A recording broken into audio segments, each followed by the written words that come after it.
Mapletree Pan Asia Commercial Trust, or MPACT for short, is a Singapore-listed commercial REIT with a portfolio spanning 5 gateway cities, namely Singapore, Hong Kong, China, Japan, and South Korea. As of the first quarter of the financial year 2024-25 ended 30th June, Singapore accounts for approximately 60% of the REIT's gross revenue, while the remaining 40% comes from its overseas properties. However, the performance of the REIT's properties in Hong Kong, China, and Japan, which collectively contribute about 38% of the gross revenue, has been a significant concern for investors, leading to reduced interest in the REIT.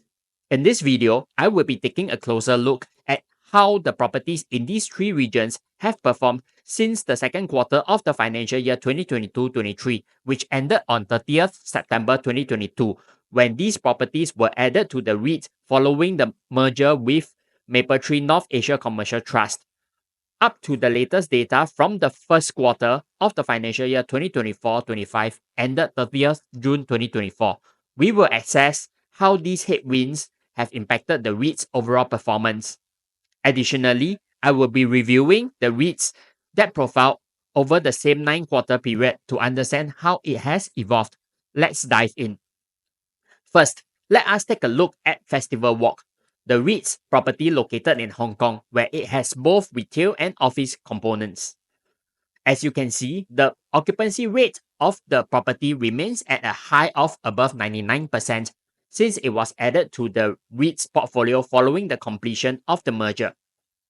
While rental reversion is still in negative percentages, but it has come down from a high of negative 12.7% in the second and third quarters of the financial year 2022-23 to a low of just negative 5.0% in the first quarter of the financial year 2024-25, which is the latest quarter under review. This is another positive. In terms of tenant sales and shopper traffic, it has started to record an improvement since the fourth quarter of the financial year 2022-23 ended 31st March 2023 and has remained that way since. One slight negative is the minor decline in the occupancy rate in the most recent 2 quarters, but in my opinion, at an occupancy rate of 99.6% as of the first quarter of the financial year 2024-25, it is still considered to be very strong. Moving on to the REIT's investments in China, where it has 2 office properties, namely Sandhill Plaza in Shanghai and Gateway Plaza in Beijing. Occupancy rates for the 2 properties have been maintained at a high of 80+% level for almost the entire 9-quarter period I have looked at, from the second quarter of the financial year 2022-23 ended 30th September 2022 to the first quarter of the financial year 2024-25 ended 30th June 2024. Of course, in terms of occupancy rate, there is still further room for improvement in my opinion. No doubt the 2 properties' rental reversions has been at a negative percentage apart from the second quarter of the financial year 2022-23, but it has gradually improved over the quarters. And at the latest quarter under review, it recorded just a negative 1.3% rental reversion, which is encouraging to note. If the improvement continues in the coming quarters, we may potentially see a positive rental reversion, perhaps in the next financial year. It is something I am continuing to monitor. One of the catalysts for impact, in my opinion, will be either the occupancy rate of the 2 properties climbing above 90% once again, as well as when the rental reversion is back at positive percentages. MPAC has a total of 9 office properties in Japan, all of them on freehold land, 5 of them located in Tokyo, 3 located in Chiba, and 1 located in Yokohama. The 9 office properties in Japan have recorded a stable occupancy rate of about 97% throughout the past 8 quarters, except for the latest quarter under review, where it recorded a steep fall due to the lease expiration of Seiko Instrument at Makuhari Bay Tower on 30th June 2024. This brought the committed occupancy of the particular property down to a low of just 26.5%. The property is currently being converted into a multi-tenant property, and we should continue to see some weakness in the coming quarters ahead. Another property in Japan, in Mbay Point Makuhari also saw the non-renewal of NTT Urban Development, which occupied 52.1% of the building's lettable area. However, as at 30th June 2024, the property has a committed occupancy of 81.3%. The management is addressing the localized market softness in Makuhari through targeted leasing campaigns and leasing efforts. Of course, the negative rental reversion of 12.7% in the first quarter of the financial year 2024-25 is going to impact the REIT's financial results to a certain extent in the coming quarters ahead. Finally, let us have a look at MPACT's debt profile. Over the last 9 quarters, the aggregate leverage has been maintained at around the 40% level, which is considered to be healthy in my opinion. However, its interest coverage have gone on a steady decline from a high of 4.4 times in the second quarter of the financial year 2022-23 ended 30th September 2022 to a low of just 2.8 times in the first quarter of the financial year 2024-25 ended 30th June 2024.